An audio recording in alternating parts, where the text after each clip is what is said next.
ku s'kemi diaspor, por që mund të shërbejnë si destinacione ku dikush pej Kosovës shkon me harxhu para atje.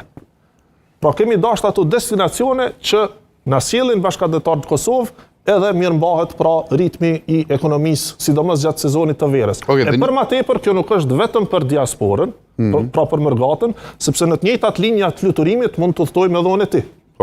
Pra edhe unë edhe ti mund të shkojmë Stuttgart, Zürich, Berlin, kudo tjetër, pra ku ka linja ekzistuese. Po nuk është që përfitojnë qytetarit drejt për drejt, po përfitojnë kompanitë të cilat arrin të realizojnë.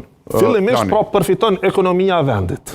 Sepse nëse, pra po e them, se cili mundet mja qit lapsin, nëse do të kishte 20 apo 30% ma pak bashkëdhetar gjatë verës që vinë, për shkak se ka numër të kufizum të fluturimeve, unë mendoj që ky 2 milion që do të harrohej, sepse do dojnë ndoshta 200 milion euro pako me përgatit për me mbështet bizneset. Qartë.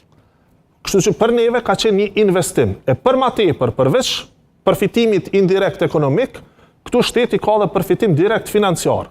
Duke qenë se aeroporti është me koncesion, pra shteti Republika e Kosovës në vitin aktual përfiton 53% të hyrave të aeroportit. Tarifa për pasagjer një drejtim, nëse nuk gaboj, duhet jetë diku 36 euro. Pra prej 36 eurove, 19 i vinë shtetit, dikun 17 shkojnë të aeroporti edhe i mbulen shpenzimet ai me atë 17 euro. Do më thonë, na 2 euro dhe cent po japim për me i marrë 90 euro.